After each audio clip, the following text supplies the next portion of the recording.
guys, welcome back to Gemma's Taboo Health Talks. So today's video is going to be a little bit different. So we are actually going to be talking about a taboo subject that can lead to taboo health issues. And there is going to be a two-part for this. There's going to be this one and the next one where I talk about my personal journey about this topic basically. So today's video, guys, is actually going to be about grief and grieving. I decided to do this video because I am currently going through the stages of grief. Well, I think I am. I sadly lost my granddad on the 1st of April, and you are going to hear a lot more about that in my second video. My second video is really raw, and I've actually filmed them the other way around. So I did my personal one before I did this one. So I can very openly honest tell you, this video might trigger people. It's very emotional, it's very raw, and it was very hard to record. So I'll leave that with you.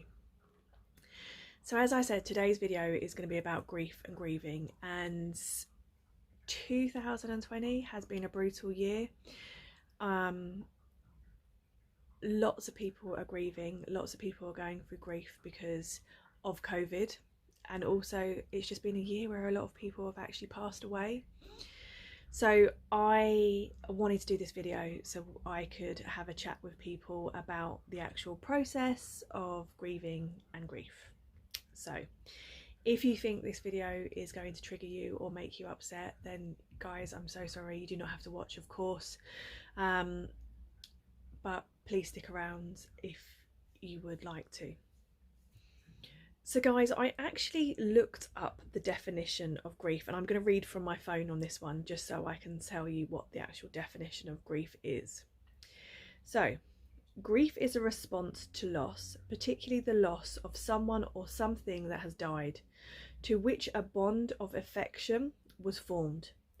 Although conventionally focused on the emotional response to loss, it also has a physical, cognitive, behavioural, social and cultural, spiritual response also. So that's the reason that I really wanted to do this video, because even though I don't know where I am in my stages of grief, I have no idea. Like I said, in the next video you'll hear me speak a lot more about that. I feel numb. I do not know how I feel, and I do not know if this is normal or not. So I've been doing a lot of my own personal research into grief counsellors and, you know, if what I'm feeling is normal or not. So I just wanted to, like I said, look at the areas of grief with you guys and have a chat and maybe answer some questions if you guys want to put some comments down below about what grief is, and you know how grief is so personal to each person. So one of the things that I do know about grief, it's completely personal. It is not the same for everybody. The only way I can explain it, it's your own personal journey, really. It actually can be very overwhelming, and I'll say it again, it's personal. So what one person experiences might not be the same as somebody else, but doesn't mean that they're not feeling the same amount of grief or pain that the other person is feeling. So please remember that, guys, because I've heard that before. You know, oh, I'm more emotional, I'm crying more, so that must mean that they meant more to me. Not at all, not at all. Men and women also grieve differently. Children grieve differently depending on their age. So that's also something else really interesting to think about. And grief can manifest itself in different ways. So I'm going to talk about the stages of grief, but you know, some people will become angry, defiant, you know, go and do stupid things in that moment and then completely regret it afterwards. So I want to cover the stages, but I also want to unpick grief a little bit more with you. When we talk about grief, it's quite a broad spectrum that it can cover, because you don't just experience grief when someone dies. There are lots of different areas in your life that you might grieve because of something's happened to you. So I've got a list of them. So again, I'm going to read from my phone, so bear with me.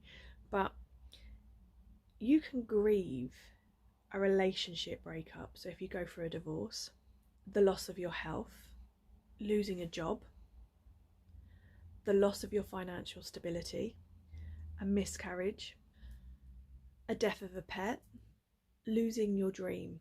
So that might be something that you've worked so hard for. So that might be a house, a holiday, and it falls apart or something bad happens. You can actually grieve someone being seriously unwell and knowing that they're going to die. You can grieve when a friendship breaks down. This was a really interesting one that I found. So you can actually grieve trauma. So that means the loss of your safety that you had before that traumatic experience happened. You may not ever feel the same again after that. And a really interesting one that came up was selling a family home. That can cause a lot of grief and distress within a family without even realising it. And then there was a little area that spoke about parents grieving for their children when they go off to the army, to school, when they actually move out of home.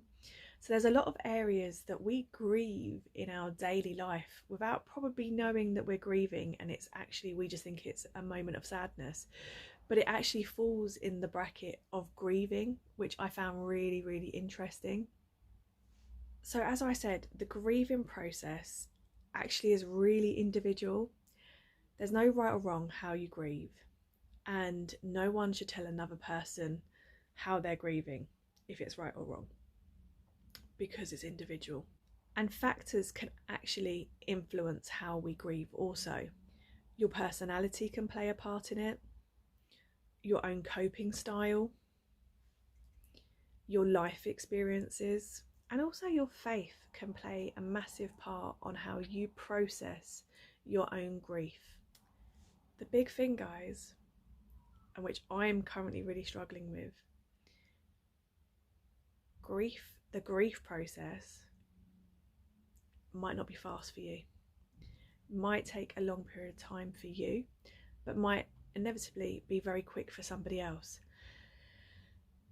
Doesn't mean that they've grieved any less than you, doesn't mean that they're any less brokenhearted than you, doesn't mean that they're not feeling the same as you, but because of their own personal self, just means that they've dealt with that process differently. So the healing process cannot be forced or rushed. You will go through this in your own time, at your own speed, and nobody can make that process go any quicker for you. Even if you go and see a grief counsellor, they might be able to help you with your emotions, but they won't be able to help you from start to finish make this process happen any quicker for you. And that's where a lot of people think that grief counselling will help them.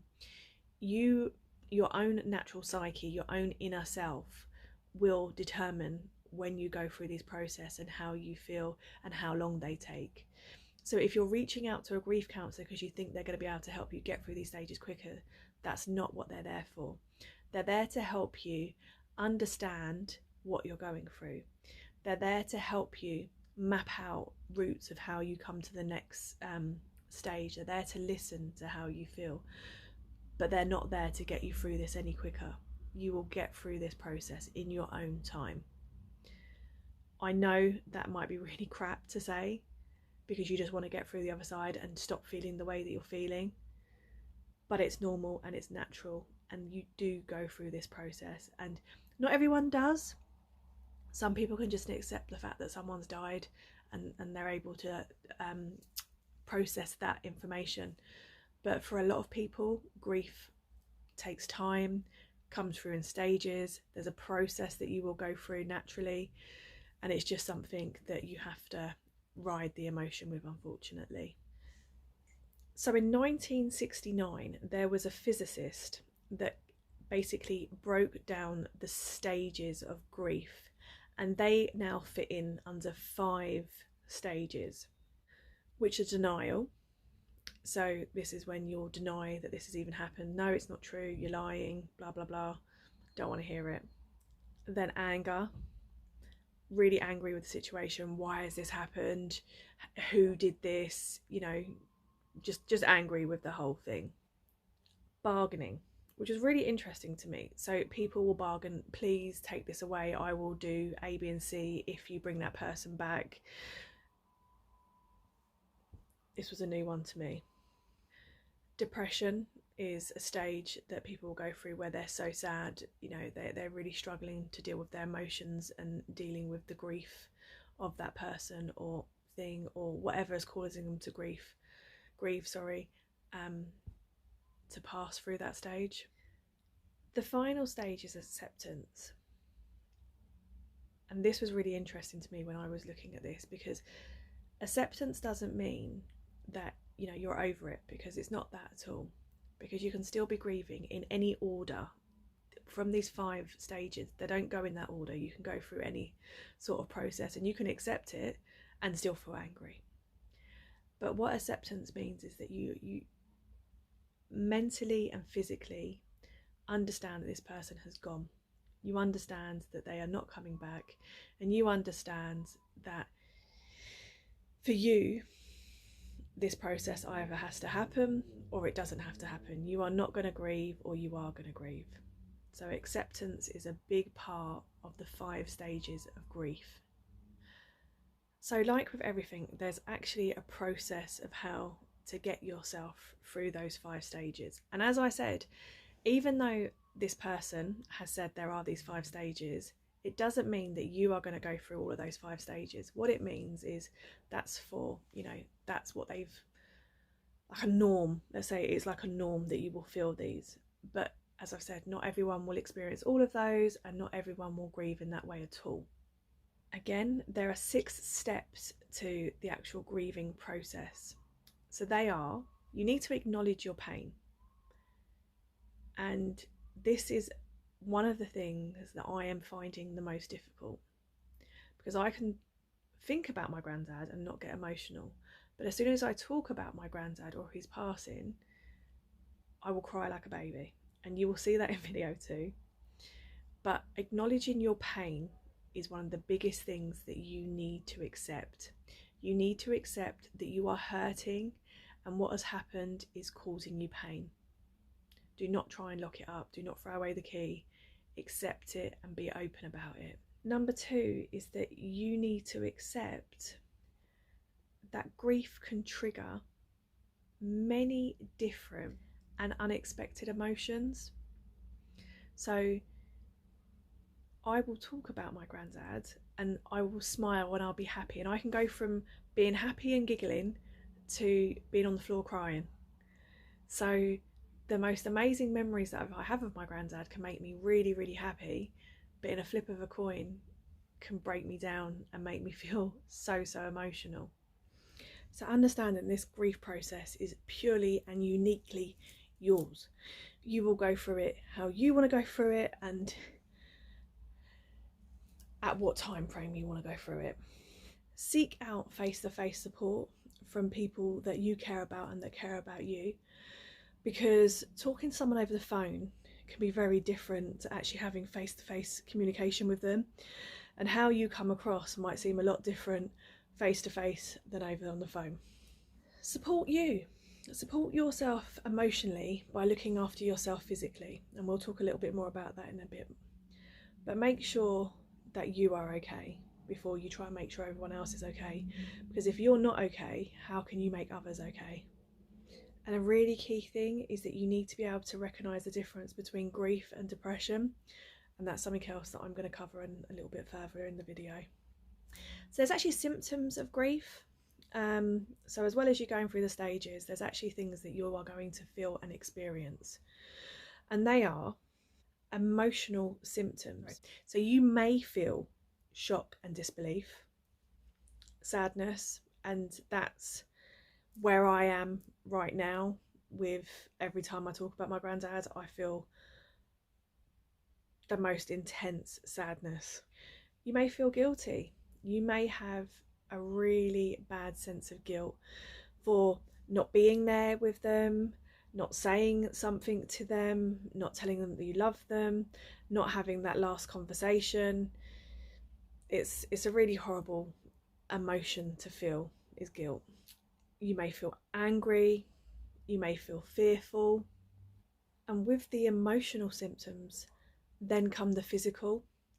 So if you're not looking after your emotional side of what's going on with you, that can then trigger physical symptoms of grief also. So they can be fatigue, nausea, lowered immunity, weight loss or weight gain, aches and pains, and insomnia, which in a lot of my research, a lot of people really struggle with newly with new grief, let's say. Not, I say newly diagnosed, it's not newly diagnosed, it's just new grief. So if you are someone that is experiencing grief and it is full force and it's just too overwhelming for you, you need to seek support and help.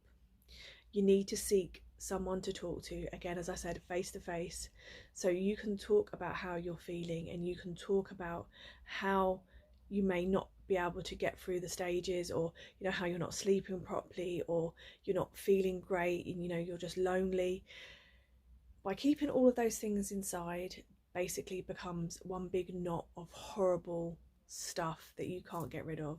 So by openly talking to your GP, to a friend or family member, or talking to a grief counsellor could really help you, I'm going to say it, feel like yourself again, because when you're going through the grieving process, you can really lose yourself and you can really lose knowing if how you feel is right. A really interesting thing that I was reading was about other people feeling awkward when you try to talk to them about how you feel, and they worry that they're going to say the wrong thing, they worry that they're going to upset you, they worry that they might trigger you to cry, they worry that they, you know, are just going to send you into a spiral of feeling worse. So they will avoid you when you're grieving. They will not know how to deal with you, so they'll just rather avoid you. And rather than just reaching out and just saying, look, I don't know what to say, I don't know if what I'm going to say is going to be right or wrong, but I'm here and I'm gonna, you know, I'm gonna get you through this, and if I do upset you, I'm sorry. And I think that's really, really important for people to know. It's okay not to have all the answers. It's okay not to know if what you're going to say is going to upset me. But just by telling me that you're here to hold my hand and make me a cup of tea, or listen to me cry and listen to me tell you all my great stories about my granddad, that's enough. That's enough. So don't think you have to be a master in knowing all the information, because you don't. I don't know how I feel. I don't know if I'm going to feel like this forever. So how can I expect you to know how I should feel? But just by saying to me, I'm here, I've got your back, Jack. I love that saying. Everyone that knows me will know that I say that a lot. Is massive. So don't worry about upsetting me. Just be there for me. You don't even have to say anything. You can just be there. So I am not someone that has a faith or religion, but a big thing that I've seen a lot is drawing from your community of your support network of a church or religious background that you're from. That can really help people with their grieving process and help with the whole healing process that they then need to go through. And that's just having people that can support them that may not be directly in their family, but are very close to them because they've got a mutual agreement of God or their belief.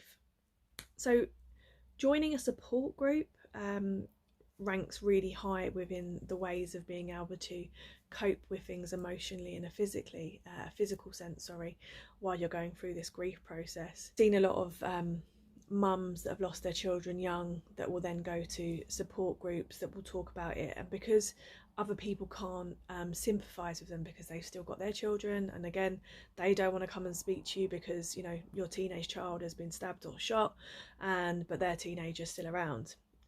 So they, again, as we said, back off and don't want to be around you.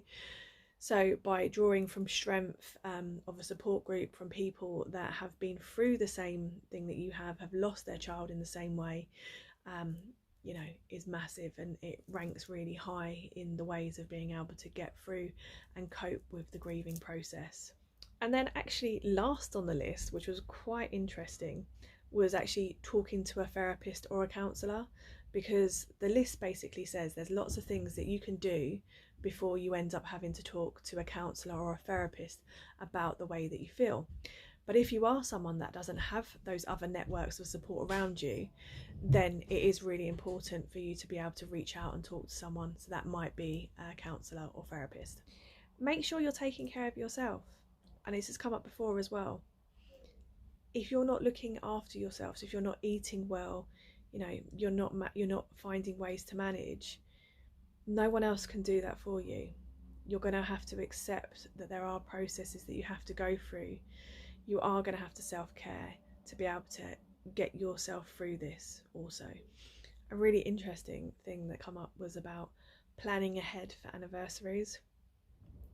So when we're trying to look after ourselves, we have to prepare for these days to happen.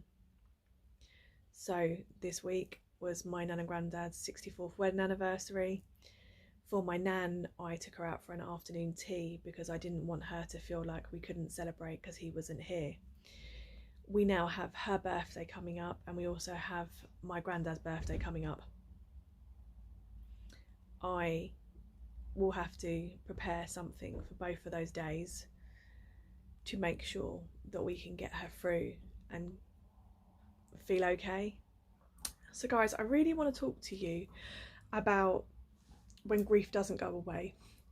So when grief can lead into depression and become even more complicated than what it originally started off as. So with the grief process, it's really normal to feel all the emotions, all the physical stuff that we've discussed, but that should go after a period of time.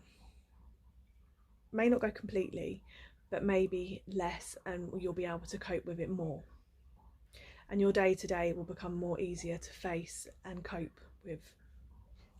However, if you're someone that after, they don't even say what the period of time is, but if your feelings are getting worse rather than getting less, then we need to start looking at if your grief has turned from grief to actual depression.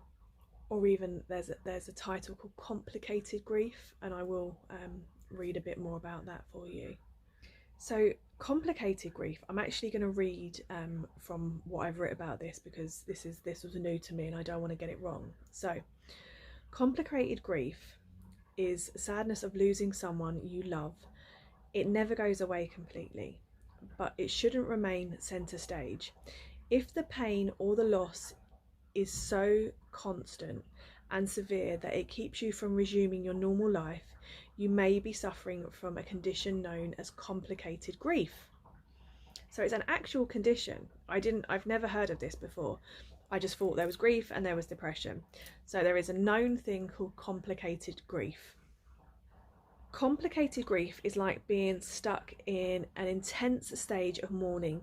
You may have trouble accepting the death long after the occurrence, or be so preoccupied with the person who has died that it disturbs your daily routine and undermines your other relationships.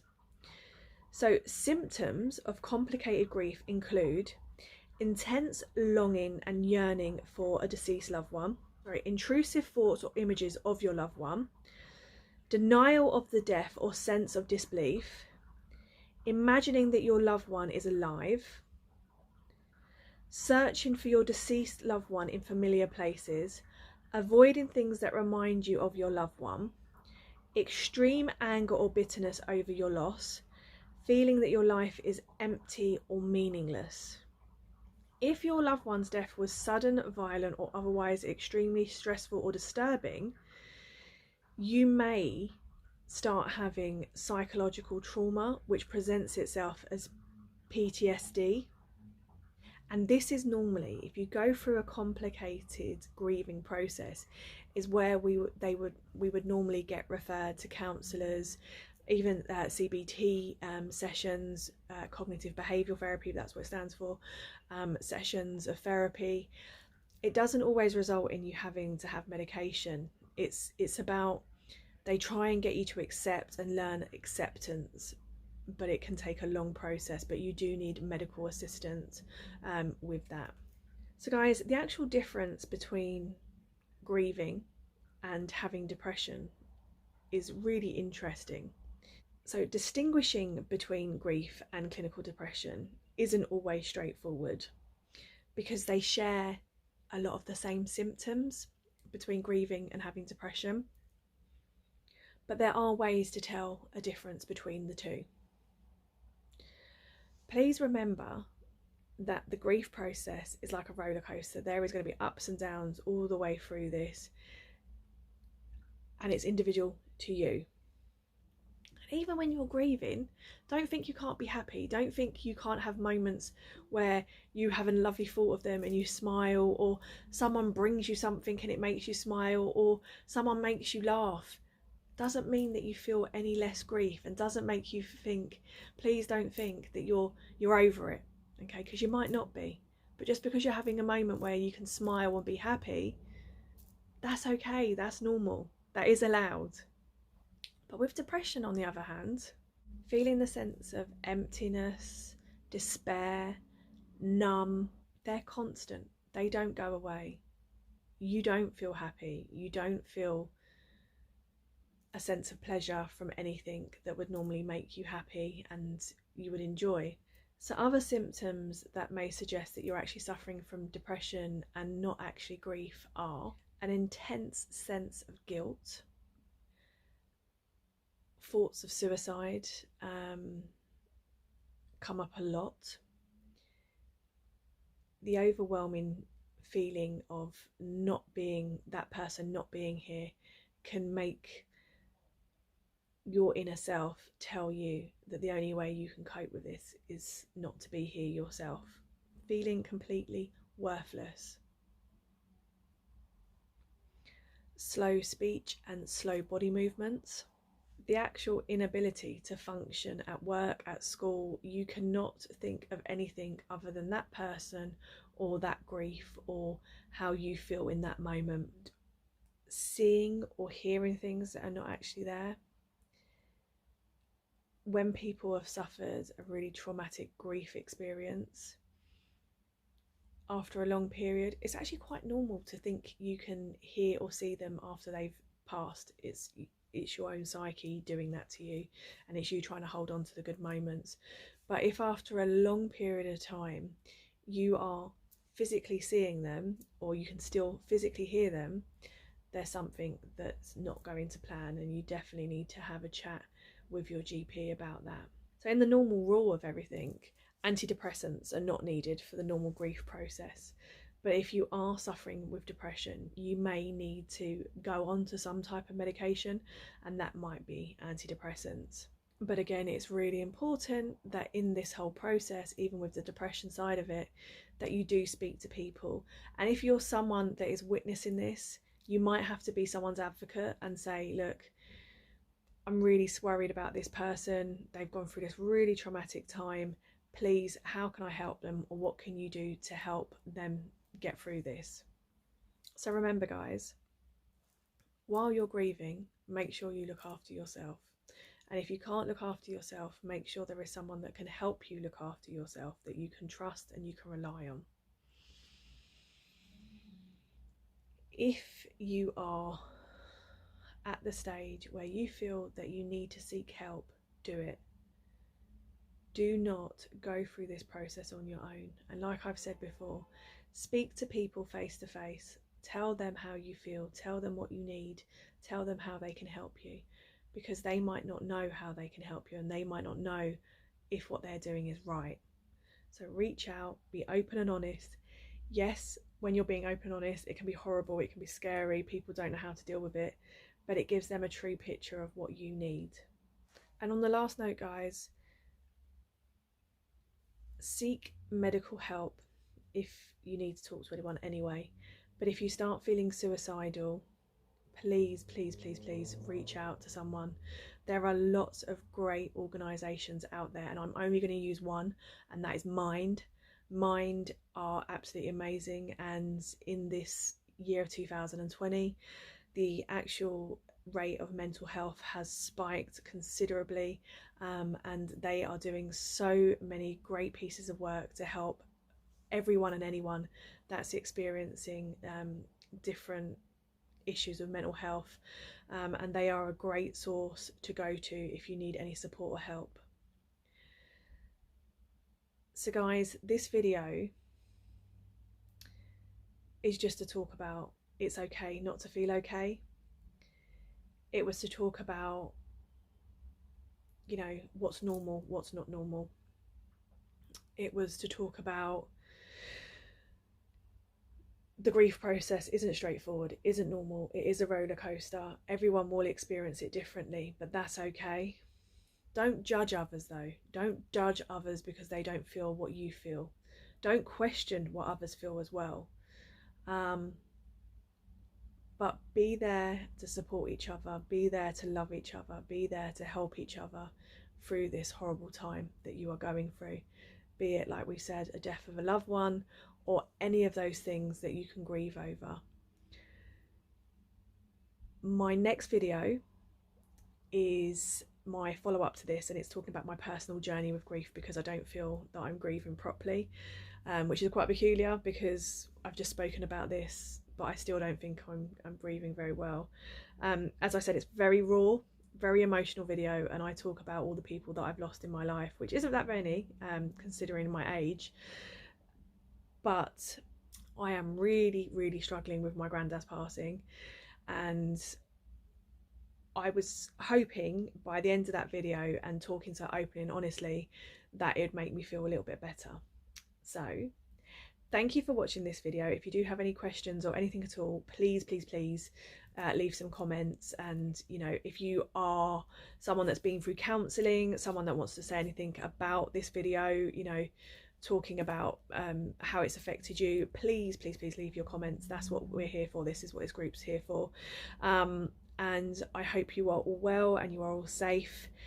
Please watch the video, share the video in case it can help anybody else, and please, please remember, always love each other, always be there for one another, and always know that it's okay not to have all the answers, but just by being there can really help someone.